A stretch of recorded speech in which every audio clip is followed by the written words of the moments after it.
early on, I had to work to make the project producible, achievable within budgetary limitations, what's known in Hollywood as reducing the downside risk. In other words, keeping the cost of the movie at a point where it could be producible and affordable to make. Because when if you read Killer Angels, especially in the late 70s, early 80s, before the advances of modern technological innovations, where you could multiply soldiers and do things more facilely. I mean, you could have done that then too, but now it's more economical. The whole idea of making a movie to recreate Gettysburg was almost off the charts, because you couldn't make a movie like this in places where that kind of labor is still cheap. For instance, China, places like that. In an earlier epoch, you could have made it in Eastern Europe. You could have even made it in Western Europe when you get back to the 40s and 50s. But certainly by the time we had it come into the 80s, the cost of manpower and extras and costuming extras became almost prohibitively expensive. So at the time I started to make this, I had to look for ways to be able to deliver the scale in an affordable way.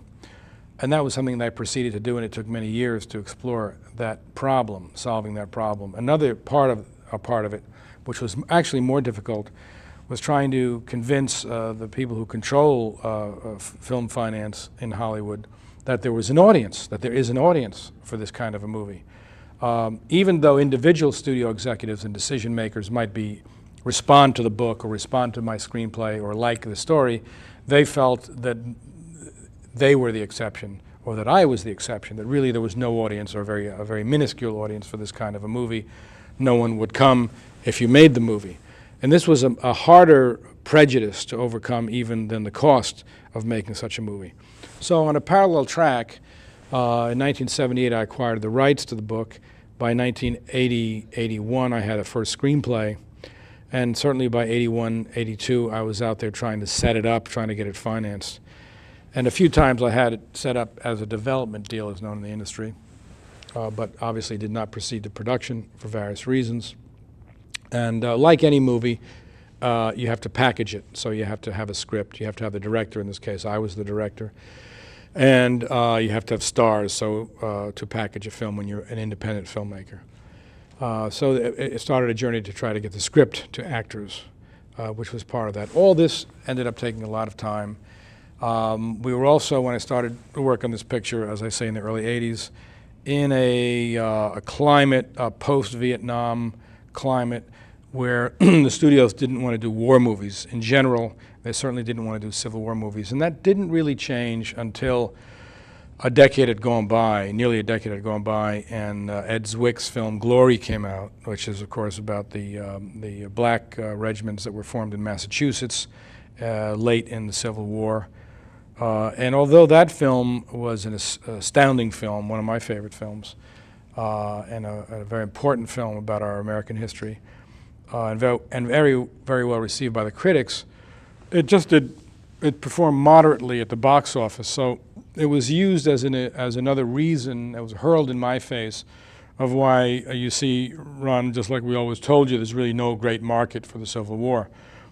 And also about that time, little following on the heels of Glory, Ken Burns' documentary, epic documentary, The Civil War, was aired on PBS. And this is the first time it got the attention of quote-unquote Hollywood, because tens of millions of people kind of stopped what they were doing that week, tuned into PBS, and watched this documentary film, not even a dramatic film, but documentary film on the Civil War. At that point, the networks became interested in the Civil War as entertainment, although the motion picture studios remained intransigent in their feeling that they could not, it would not be worth investing in a motion picture. So while I could not get any of the studios to invest in Killer Angels, there was some interest on the part of the networks, and ABC initially, which was then being run, the movie division was being run by Alan Sabinson, decided to put our project in production as a miniseries. It was always conceived, written as, and thought of as a motion picture, but under the circumstances, it was better to do it at that point, 11 or 12 years than to not do it at all. And I was further encouraged along this route when CBS announced that they were going to do a massive miniseries on the Battle of Gettysburg, which of course the Killer Angels is about.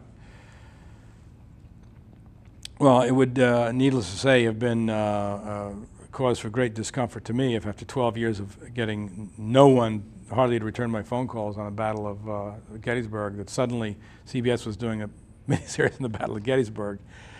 We contacted them and we told them that, look, we had a Pulitzer Prize winning book, a screenplay, at that moment cast members, it was well researched, and by this time I had fully investigated the production possibilities, and even having gone by this time over the course of the 80s, having gone to Poland, then Czechoslovakia, then Yugoslavia, and explored ways of working with the Red Army, of all things, in the Battle of Gettysburg.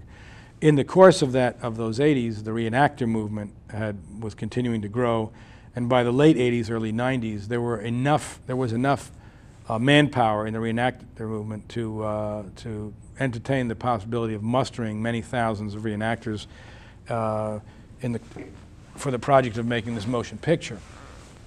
So that by the time I was presenting this to ABC and CBS and studios, my plan, the production plan, or in other words, what I alluded to earlier, the protecting the downside risk, was pretty well in a manageable form. CBS turned us down, even though we had a script and they had no script, because in the, I must say, in the typical arrogance of the business, the executives at CBS at the time thought they could just whip together a screenplay on Gettysburg, just hire a few writers and get it done in a few months and rush into production, which is the way typically things are done. Well, of course, having spent years researching it myself, starting with the pedigree of a Pulitzer Prize winning book, I knew that there was no writer born that could possibly, in the course of 60 or 90 days, achieve anything worthwhile in a screenplay, starting from scratch, not even starting based on literary material. But they went on their way, and suddenly we were in a horse race, we at ABC with our project, The Killer Angels, and CBS with their project. In January, February of that year, '91, the Gulf War hit. Everybody was watching CNN, myself included, and no one was watching ABC when they aired their miniseries Son of Morning Star about Custer's last stand. And because Son of Morning Star failed in the ratings, the president of that division was fired, Mr. Sabinson, and along with his firing went our project, Killer Angels, into the turnaround, as it's called, or a euphemism for the wastebasket. So we were on the street looking for funding and a new home for Killer Angels. As a matter of fact, I got that news. I was in a snowy, ice-bound Gettysburg in the dead of winter trying to prepare it. And meanwhile, CBS was continuing. So at that point, we thought we were beat. Because had CBS gone forward to make a big miniseries on Gettysburg, you can be assured that the Killer Angels never would have been made. But we continued strenuously to try to get it set up, and within, quite miraculously, within a couple of weeks of it falling apart at ABC, we reset it up with TNT, Ted Turner's company. And that was done because by this time I had met Ken Burns, and Ken Burns that year was getting the Producers Guild Award for the Best Documentary Film of the Year. I think Kevin Costner was getting the Producers Guild Award for the Best Director of the Year. And there was an event in Hollywood, and lo and behold, who was going to present Ken Burns with his award but Ted Turner?